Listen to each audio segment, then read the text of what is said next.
There comes a moment, often around the age of 40, when a man sits in silence and begins to wonder if the life he has built has any warmth left in it. He may have the career, the family, the house, even the recognition he once sought so desperately. Yet at night when the noise dies down, a question lingers. Does anyone truly love me for who I am, or only for the roles I play? The common answer men give themselves is that they must work harder, earn more, or become more impressive to deserve affection. But this belief is a trap, for it turns love into a transaction and leaves the heart hungrier than before. The deeper truth is that what every man longs for at this stage is not admiration, not validation, but something quieter and infinitely more human: to be loved without conditions. This realization can be terrifying because it reveals how many of our pursuits were disguises for a simple yearning we never dared to admit. Yet in that admission lies freedom, because it is only by uncovering this hidden longing that one can see the difference between being useful and being truly cherished. And perhaps you too have felt this tension between the mask you show and the silent cry within. If so, stay with me, because in this reflection, we will uncover why this desire, though often hidden beneath layers of pride and distraction, is the most important discovery of a man's middle years. And before we continue, I ask you to subscribe, share, and leave your thoughts in the comments. By doing so, you are not just supporting this channel, you are helping this message reach other men who carry the same quiet ache in their hearts, men who might need to be reminded that they are not alone. For most of his life, a man is taught to believe that love is something he must earn. In his 20s, he thinks it will come if he looks strong enough, confident enough, desirable enough. In his 30s, he believes it will be secured if he provides enough, achieves enough, proves himself worthy. And so he works, he struggles, he sacrifices parts of himself in order to hold together the image that the world seems to reward. But deep down, behind the handshakes and the smiles, he knows that this kind of love is fragile. It is love that depends on performance, on success, on what he can give or maintain. And that is why, by the time a man reaches his 40s, the weight of this illusion begins to crush him. He realizes that the affection he receives may not be for who he truly is, but for what he represents: the father, the provider, the reliable friend, the problem solver. These roles are important, yes, but they are not the essence of his being. When he sees this clearly, a new kind of hunger awakens within him. It is no longer enough to be respected or admired. Those things feel like shadows, thin and fleeting. What he longs for is the embrace that asks for nothing in return, the presence that remains even when he has nothing to offer. This desire, though often unspoken, becomes louder as the illusions fall away. Yet society tells him to hide it, to stay silent, because vulnerability is seen as weakness, and to need love is to risk rejection. So he buries it under distractions, endless work, empty pleasures, or the stoic mask of self-sufficiency. And still, in the quiet hours, the truth rises again. He begins to see that the man who denies his longing for unconditional love becomes a prisoner of his own pride, forever acting, forever restless.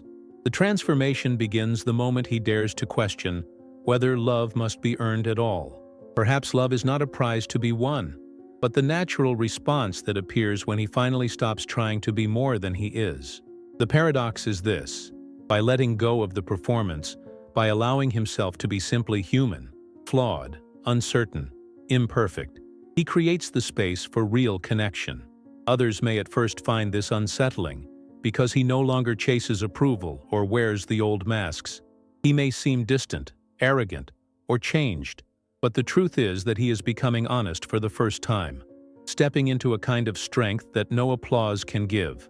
This is where the silent desire to be loved transforms from a hidden ache into the foundation of a new life. The man who begins to live from this place often feels a strange contradiction. On the surface, others may whisper that he has become cold or detached, because he no longer bends himself to please or fit into expectations. He does not laugh at jokes he finds empty. He does not chase conversations that feel hollow. He does not pursue approval as if it were oxygen. To those still trapped in the performance, this can look like arrogance, but inside, what has really changed is that he is learning the difference between attention and love. Attention can be bought with effort, status, or charm. Love, in its truest form, cannot. And so, by refusing to play the endless games of validation, he starts to discover who is truly with him, and who only stood beside the image he once projected. This shift is not without pain. When he stops living for applause, some relationships begin to dissolve. Friends who thrived on his old identity fade away. Even within his family, subtle tensions arise, because they were accustomed to the man who gave endlessly without question. And here lies the great trial. It feels for a time like he is losing the very connections he spent years building. Yet beneath that loss is the seed of something real. In the silence that follows the collapse of illusions, he begins to experience the rare beauty of a gaze that does not measure him, a presence that does not require him to prove. It may come from a partner, a child, or even from the depths of his own soul. And when he encounters it, he realizes that this is what he had been seeking all along, the kind of love that exists not because of what he does, but simply because he is. In this moment, weakness transforms into strength.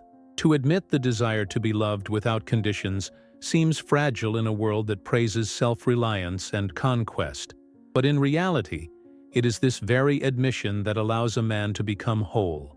He no longer needs to wear the armor of false invulnerability, because he understands that love is not given to the strongest performance, but to the most authentic presence. What once looked like emptiness becomes fullness. What once felt like failure becomes freedom. And as he accepts this, the silent desire that once tormented him turns into the compass that guides him toward a more honest and meaningful life. There is a strange turning point when a man in his 40s stops asking, "What do they think of me?" and begins to ask, "Do they see me at all?" For decades, he has lived in the tension of appearances, shaping himself to be acceptable, successful, desirable. He has collected titles, responsibilities, possessions, all the external symbols of stability and worth. Yet when he sits alone, none of these things answer the deeper question. If I were to lose it all tomorrow, who would still stay beside me? This is not the insecurity of a boy craving attention, but the awakening of a man who finally understands the difference between conditional ties and unconditional presence. And when this question pierces him, he can no longer be satisfied with surface connections. He begins to withdraw, not out of bitterness, but out of clarity. For the first time, he realizes that to be loved for what he is, not for what he provides, is the most radical form of freedom he can know. But the world rarely welcomes this shift. People have grown comfortable with the roles he has played: the reliable worker, the provider, the strong friend who never falters. When he starts setting boundaries or showing vulnerability, it unsettles them. They may accuse him of being selfish or distant because they cannot understand why he no longer serves the same illusions. Yet this very resistance reveals the truth. Much of what he called love was really expectation. The moment he stops feeding those expectations, the mask is torn away, and what remains is either real affection or nothing at all. This stripping away is painful because it exposes the hollowness of certain bonds, but it is also liberating because it leaves him with only what is genuine. And here lies the paradox. The man who no longer begs for love, who no longer performs for acceptance, becomes more capable of receiving the very thing he longed for. His presence grows heavier, steadier, more real. Others may find him intimidating at first, because he no longer seeks approval, but those who stay near him begin to feel something rare. A man who stands without disguises. In that presence, love can finally breathe, not suffocated by conditions or demands. What once seemed like weakness, the admission of longing, becomes the deepest form of strength. It is the strength of a man who knows that love, in its purest form, is never earned, but allowed. And in allowing it, he discovers a peace far greater than the restless striving of his earlier years. As this transformation unfolds, life around him begins to take on a new texture. Ordinary moments that once felt like background noise now carry unexpected weight. Sitting at the table with his family, he notices whether the silence is filled with warmth or merely obligation. In conversations with friends, he hears the difference between words spoken out of habit and words rooted in care. At work, he recognizes how much of his identity was tied to being useful, productive, admired, and he feels the emptiness of that role when it is stripped of genuine connection. These realizations can feel unsettling, even disorienting, because they tear away the fabric of illusions that once held his world together. But they also give him the courage to live differently, to value depth over surface, truth over comfort, and love over performance. The outside world may not understand this shift. People may whisper that he has grown distant, that he no longer chases success with the same hunger, that he seems lost. Yet the reality is the opposite. He is not lost. He is finally found. What looks like withdrawal is in fact a refusal to keep playing games that no longer matter. He may walk away from shallow friendships, set firmer boundaries with family, or slow down in his career. To others, these decisions look like decline. But inside, they mark the birth of a different kind of strength, a strength that no longer depends on applause. And though it may seem like he is giving up something important, what he is truly doing is reclaiming the one thing he had neglected for too long: his own soul. The irony is that by ceasing to seek love so desperately, he creates the conditions for it to finally appear. No longer performing, he can be seen. No longer hiding, he can be touched. No longer proving, he can simply be. And in that being, the silent desire of his 40s begins to find its answer. It may not come in grand gestures or dramatic declarations. Sometimes it comes in the smallest of ways, in the eyes of a child who trusts him completely, in the quiet presence of a partner who remains when the masks fall, in the stillness of a night when he realizes he no longer needs to fight for worthiness. In those moments, he understands that love, true love, was never about what he could offer, but about what he could allow himself to receive. The man who embraces this truth undergoes a transformation that is both subtle and profound. On the surface, his life may appear quieter, less driven by ambition, less decorated with the noise of constant striving. He may no longer be chasing recognition in the same way, no longer exhausting himself to prove his place in the world. To those watching from the outside, it may look like he has stepped back, perhaps even surrendered. Yet beneath that surface lies a new fire, not the frantic blaze of ambition, but the steady glow of clarity. He knows now that the worth of his life does not rest on achievements, possessions, or approval. It rests on something far more essential: the ability to love and to be loved without conditions. This change inevitably alters how others see him. Some may resent it, because they can no longer control him with the promise of approval or the threat of rejection. Others may find it unsettling, because his refusal to play the old games exposes how hollow those games truly were.